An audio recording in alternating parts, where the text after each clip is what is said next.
Hello friends, myself Pranav Shah. મિત્રો, last લેક્ચરમાં આપણે ચેપ્ટર નંબર 2 સંબંધ અને વિધેયની શરૂઆત કરી હતી, જેનો પહેલો ભાગ હતો. તેની અંદર આપણે કાર્ટેશિયન ગુણાકાર વિશે અભ્યાસ કરતો હતો. કાર્ટેશિયન ગુણાકાર કોને કહેવાય? જો તમે એ લાસ્ટ લેક્ચર ના જોયું તો સૌથી પહેલા લાસ્ટ લેક્ચર જોજો, પછી આ લેક્ચર તરફ આગળ વધશો. આ લેક્ચરમાં આપણે કાર્ટેશિયન ગુણાકાર આધારિત અમુક એક્ઝામ્પલનો અભ્યાસ કરીશું. એનો બેઝ એ લાસ્ટ લેક્ચરમાં છે. ઓકે, તો કાર્ટેશિયન ગુણાકાર વિશે તમને ખ્યાલ તો હશે. શું કહેવાય કાર્ટેશિયન ગુણાકાર? તો એના રિલેટેડ ક્વેશ્ચન નંબર 7 સ્વાધ્યાય 2.1 માં ધારો કે a = 1 2 a બરાબર એનો બે ટકા છે 1 2 b = 1 2 3 4 c = 5 6 અને d = 5 6 7 8 આપ્યું છે. તો નીચેના પરિણામો છે, મતલબ તમને બે પરિણામ જોવાના છે, આ પરિણામ અને બીજું પરિણામ. આ બંને આપણે સાબિત કરવાના છે. ઓકે, સૌથી પહેલા આપણે આ પરિણામ જોઈએ કે એમાં શું છે? a + b છે, c = a + b છે, a + c.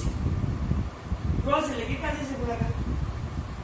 તો આના માટે સૌથી પહેલા જો મારે લેફ્ટ હેન્ડ સાઈડ સમીકરણ લાવવું હોય a × b / c, તેના માટે સૌથી પહેલા મારે b / c જોવો પડે. b / c શું થાય છે? ગણ b શું છે? 1 2 3 4, c 5 6. તો b / c 1 2 3 4 છે. બંનેમાં કોમન એસ કશું નથી આવતું, તો એ આવે હંમેશા ખાલી. હવે a × b / c કરીશ. a એટલે કોણ? કે ભાઈ 1 2 ક્રોસ b / c એટલે 5. હવે ખાલી ગણ સાથેનો કાર્ટેશિયન ગુણાકાર હંમેશા તમને ખાલી ગણ જ આપે. ધ્યાન રાખજો, ખાલી ગણ જોડેનો કાર્ટેશિયન ગુણાકાર હંમેશા ખાલી ગણ. ખાલી ગણ એટલે કશું નથી. આમ કાર્ટેશિયન વસન કીધું શૂન્ય, અને શૂન્ય સાથે કોઈ વસ્તુ ગુણાય તો શૂન્ય જવાબ આવે ને, એમ ખાલી ગણ સાથે જો કાર્ટેશિયન ગુણાકાર કરીએ તો એ હંમેશા ખાલી ગણ આપે સમીકરણ. આ લેફ્ટ હેન્ડ સાઈડની આપણે વાત કરીએ. હવે રાઈટ હેન્ડ સાઈડની વાત કરીએ. રાઈટ હેન્ડ સાઈડ એટલે શું? a × b છે, a × c. સૌથી પહેલા a × b, a એટલે કોણ? 1 2 ને b એટલે 1 2 3 4, 1 2 ક્રોસ. અહીંયા કેટલી જોડી? તો આના બે ઘટક છે અને ચાર ઘટક છે, તો 2 × 4 એટલે કે 8 ઘટક બને. કયા કયા? તો પેલા 1 જોડે 1 જાય, 1 1 1 2 1 3 અને 1 4. ત્યારબાદ 2 જોડે જાય એટલે કે 2 1 2 2 2 3. હવે a × c જોઈએ. a એટલે 1 2, c એટલે 5 6.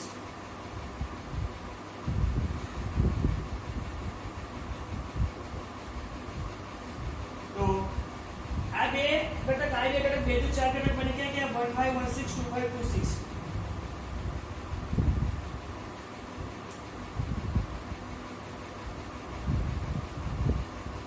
મારે લાવવાનું છે a × b છે, a × c શોધ્યું, a × b શોધ્યું, પછી a × c શોધ્યું. હવે બંનેનો છેદ કરો.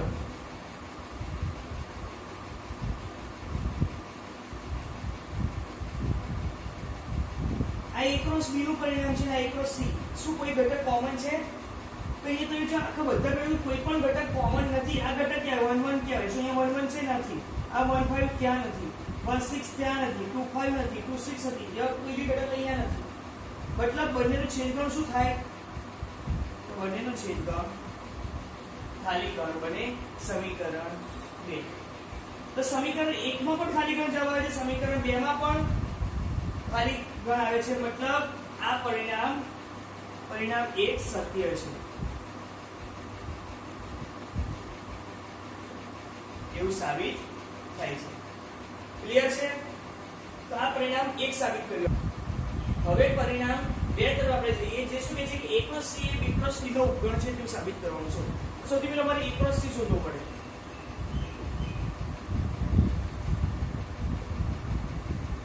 a + c, a એટલે 1 2, c એટલે 5 6. 1 2 ક્રોસ તો શું થાય? 1 5 1 6 2 5 2 6.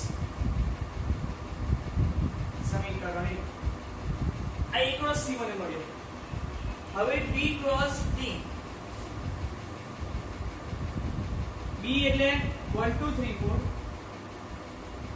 ક્રોસ D એટલે 5 6 7.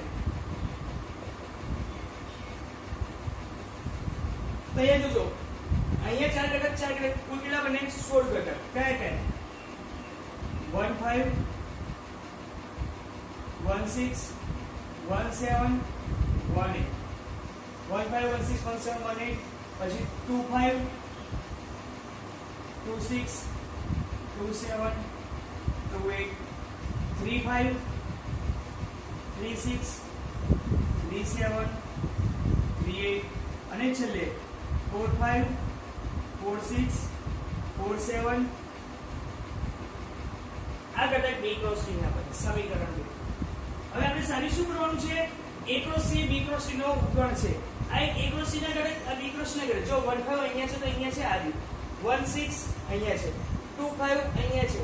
2 6 અહીંયા છે. મતલબ કહી શકાય કે અહીં A cross C A B cross D નો, કારણ કે A ક્રોસ C ના દરેક ઘટકોનો સમાવેશ B ક્રોસ D માં થઈ રહ્યો છે. તે સાબિત થઈ કે A cross C B cross D નો ગુણ છે. તો આ રીતના ક્વેશ્ચન નંબર 7 સોલ્વ થાય છે. એ રીતના ફરી એકવાર જોઈ લો તમે નોટબુકમાં ઉતારતો, પછી આપણે ક્વેશ્ચન નંબર 8 તરફ આગળ વધીએ. સ્વાધ્યાય 2.1 એનો ક્વેશ્ચન નંબર 8. જો A બરાબર 1 2 B બરાબર 3 4 હોય તો A ક્રોસ B લખો.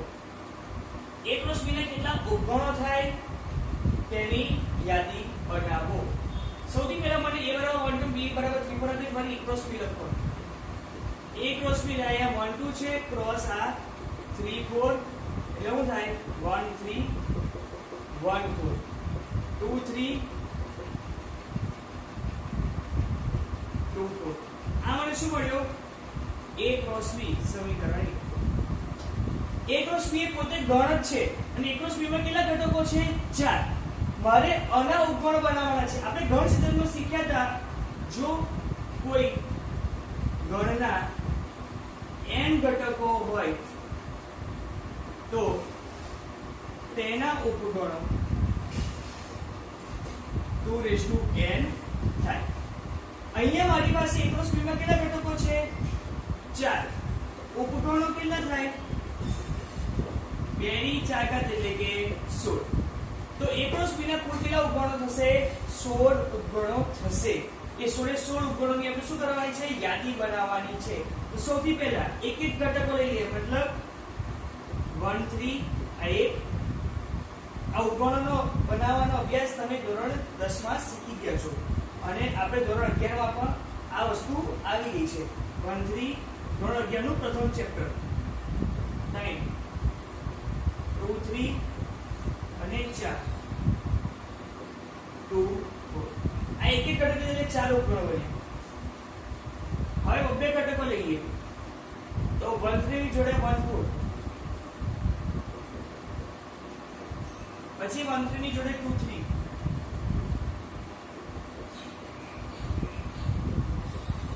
વન 3 ની જોડે 2 4, એટલે 1 3 1 4 1 3 2 3 1 3 2 4 2 1 3 જોડેના બધા ઘટકો પતી ગયા. 1 4 લેવાનું તો પાછળ નહીં જાવ કારણ કે 1 3 1 4 થઈ ગયા છે. 1 4 2 3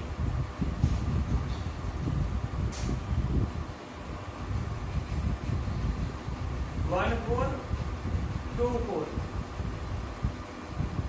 10મું 1 4 2 3 2 4.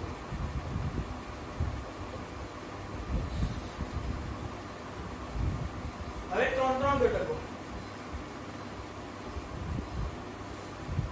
સૌથી પહેલા 1 3 ની જોડે 1 4 અને 2 3, પછી 1 3 અહીંયા 1 4 એવા રાખવાના. હવે લેવાનું 2 4. ત્રણ ઘટકો લેવાના. 1 3 જોડે બધું પતી ગયું. હવે 1 3 2 3 અને 2 4. 1 3 2 3 2 4. એટલે 1 3 ની જોડેના તમામ ઘટક પતી ગયા. હવે 1 4 લે આવતા. 1 4 ની જોડે 2 3 2 4 આ એક જ આવે.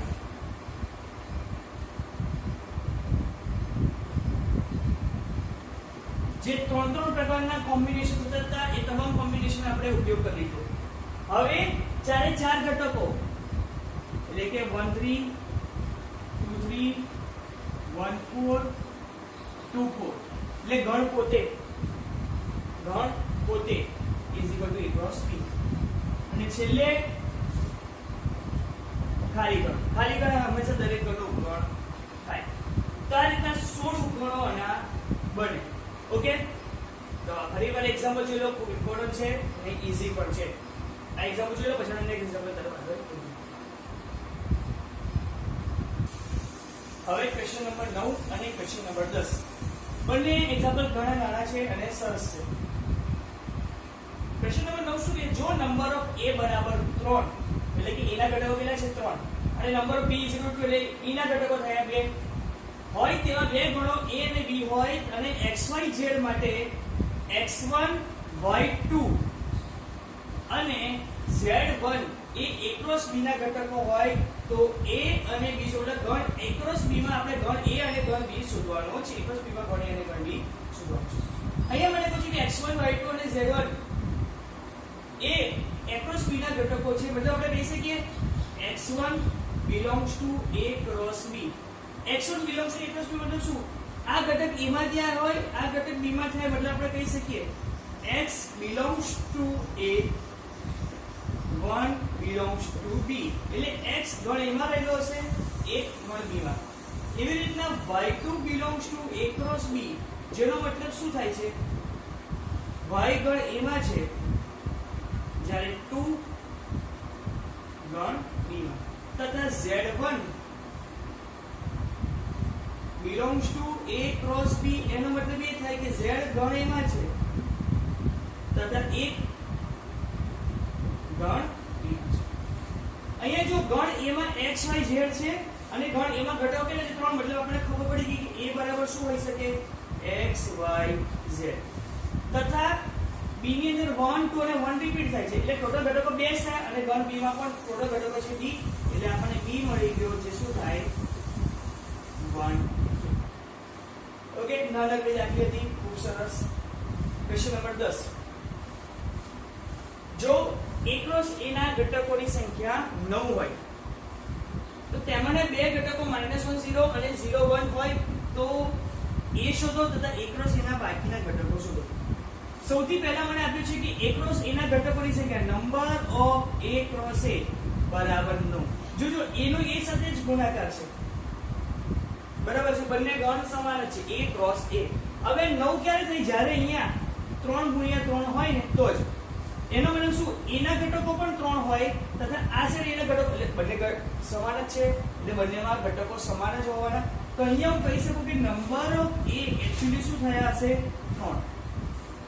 એટલે a ના ઘટકો 3 આપણે એના ઘટકો 3 સરખા 3 ગુણ્યા 3 એટલે 9 એટલે કોઈ ઘટક બને 9. a ની અંદર 3 ઘટક છે એટલું સાબિત થઈ ગયું. પણ આપણે એવું કહ્યું છે કે -1 0 અને 0 1 એ a ક્રોસ a માં છે. મતલબ હું લખી શકું -1 0 belongs to a cross a.